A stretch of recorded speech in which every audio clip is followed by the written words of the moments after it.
let's see where to start here. We'll start with yesterday. So the beginning of this story starts yesterday that you guys are going to need to know about.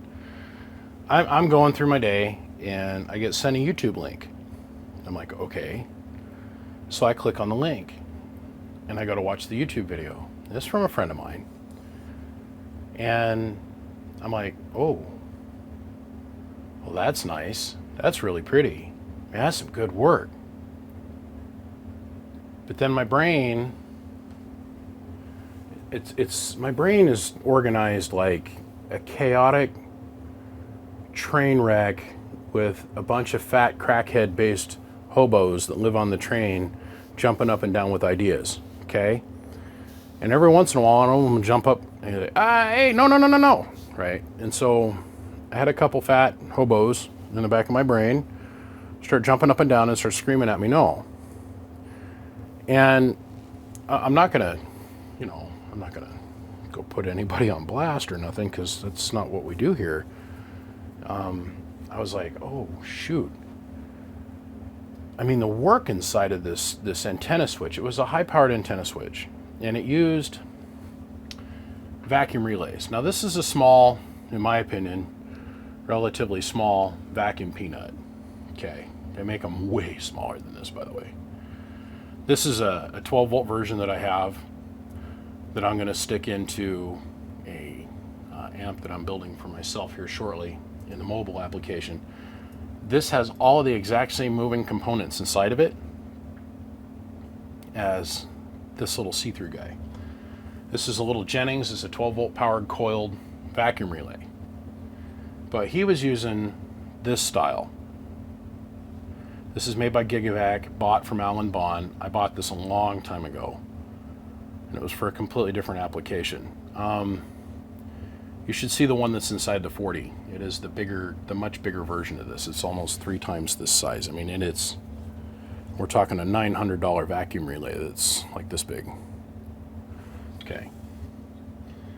The problem that I seen yesterday was that the relays were orientated like this on their side. And I went, oh, no. No. And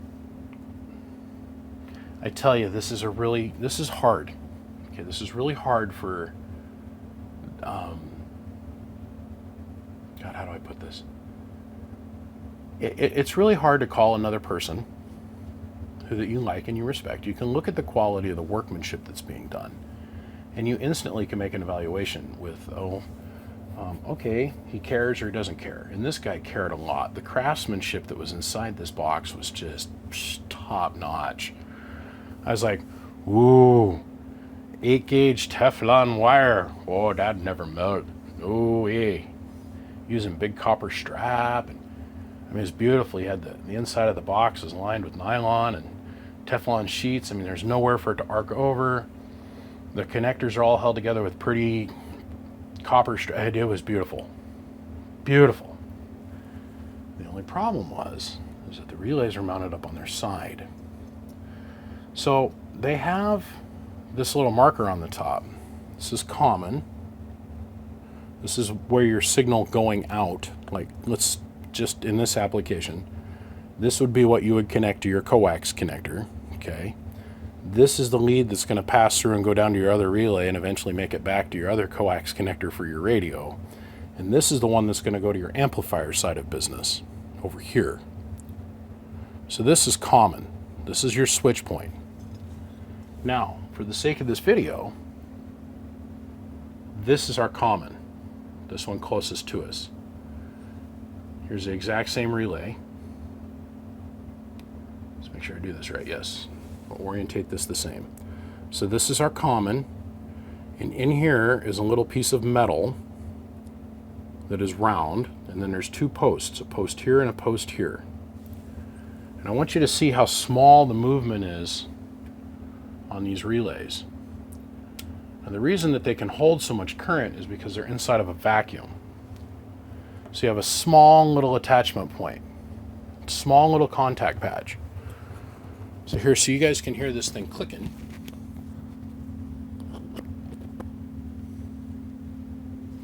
That's my lapel microphone. That's how small this thing is. And it can this thing can carry a ton of shit because it's inside of a vacuum, right?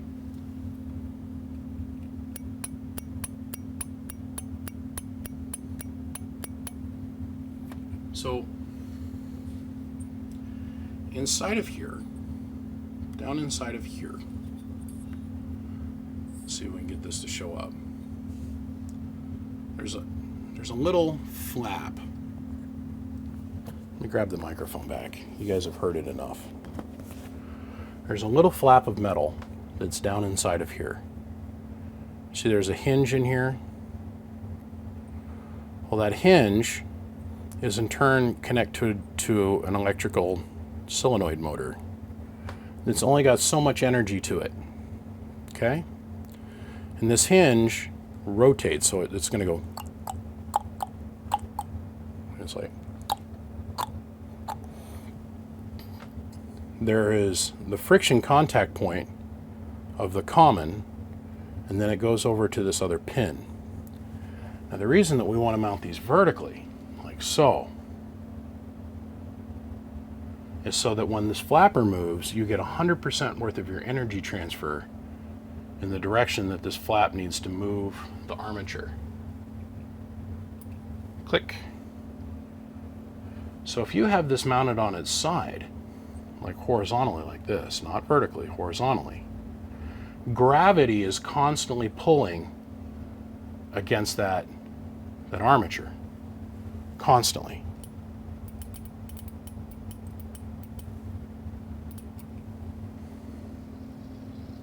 So technically I need to flip this around.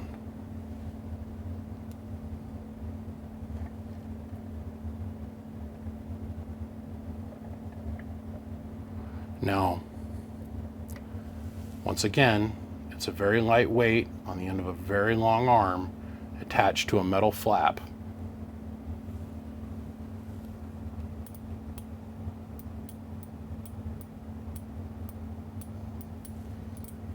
I think it's pretty clear what happens is if you have this mounted horizontally, gravity is going to cause you to have less contact pressure on this pin. Now, I learned about this through a mistake. I make mistakes. I make them all the time. I'm only human. So I built this thing. I'm not going to say what it was, but I built this thing where I took a little relay like this and I mounted it on its side, just like this. And it was just sheerly for convenience. And it worked for about a month. And then one day, I went to fire down and I went to unkey and I had no receive. None whatsoever, none. I step on the pedal 2 or 3 times, nothing. And so I go along and I'm like, okay, I take the bottom relay and I tap it. Doesn't come back. I tap the top relay and all of a sudden I get my receive back, comes screaming back. I'm like, oh, that's interesting. So I go and I key it down again, chink. And this time I did it with the lights off. You know, like I'm having my wife step on the foot pedal and she's keying the thing and I'm looking at it, and as I was keyed down, you could literally see blue arc going between the center pin, and I thank God that the glass was clear. Between the center pin, the common, and our secondary conductor, our connection. It was sitting there micro welding itself together, and it was all because of the orientation of the relay. So I seen this yesterday and I went, oh no. A man's craftsmanship speaks volumes about the kind of person that he is and the kind of intention that he's going to put into his business. And I'm like, oh man, I don't know. And you're caught. Like somebody like me, I'm caught. I'm like, well, do I call this guy? Do I tell him what's going on? I'm like, well, yeah, I absolutely call him. I didn't even hesitate about it, but then I thought, man, how do I handle this going in? Right? How do I call this guy going into this to where he is not going to think that I'm coming after him and going to, there's people out there that would totally take that as like some radical attack, like you're calling them up to tell them that they're a dumbass or something, and that's not what I was wanting to convey. I cannot stress that enough. That is not what I was wanting to convey at all. And luckily this guy was tender enough and kind enough at heart to listen to my crazy logic that I have of, hey, I did this, it didn't work out too well. I just want to give you a heads up that it might not turn out so hot for you. I don't want to tell you how to do your business or run your life or anything. I'm just saying, hey, this could be a problem. Just want to give you a heads up. I don't want to get any more involved in that, you know. And he was open to that. He's like, oh man, thanks, dude. So apparently this guy spent all night and completely redesigned the switch box. And now he's got the relays doing this, which is 1,000 times better than hanging them on their side. So he went to a vertical orientation. So I told him, I said, it doesn't matter if it's, I mean, it really doesn't matter for the most part if it's this direction or this direction. We just don't want to be fighting gravity. And the same thing comes into play with, here, let me grab one of these real quick. Yeah, this will work. Same thing comes into play with this kind of relay as well. We have the mechanical spring to do the job to pull it back home, but we don't really want to hang it upside down in a really high wattage environment. Like some amps, you can hang this upside down on the input side on some things, but your heavy RF, you want to have this mounted with, gravity's working for you and you're using the spring to come back otherwise. I mean, when you're hanging this upside down, now this motor's having to overcome all the mechanical force plus the gravital force, you know, the gravitational pull on the mechanism versus you having that working for you. So it's just small little things like that I found that, you know, I just didn't want to see this guy end up building this thing and then having to eat the relays, because I haven't gone to Alan Bond's page to see what these actual Gigavacs go for, because there's a lot of fake ones out there floating around. There's a lot of fake Gigavacs out there floating around. Like, you can go on eBay and go buy a vacuum Gigavac that comes from China and it's like $100. The problem is, it sucks. They're just knockoffs. They're like the Toshiba knockoff transistors. You don't know what you're buying. You don't know what you're buying. Or if you buy something from like Alan Bond at Max Gain Systems, it's tested, it came from actual Gigavac and so on, and the Jennings, you know, he high pot tests them and he makes sure that everything is good, right? I mean, this guy could have been out $1,000 if this thing would have failed on him, right? So I was just like, man, I got to reach out. And I give 1,000% credit to him for being open and listening to my crazy lunatic thoughts. And I just want to say, man, I looked at your video today. You're doing great work. Keep doing what you're doing. Please let me know if there's anything I can ever do to help you. I want to see you succeed. And I just thought today I'd come out and I'd shoot an explanation video with a little bit of a visual aid so everybody else can understand, hey, if you have the opportunity, mount your vacuum relay vertically. It's going to save you a lot of heartache. Okay, I got to run. I've got a big other project I'm working on today, as you guys can see in the background, and, well, this is coming up here shortly. Gentlemen, I got to be down the road. I'll see you. Be humble, help each other, and we're all going to have better radio because of the result of it. I'll see you. Bye-bye.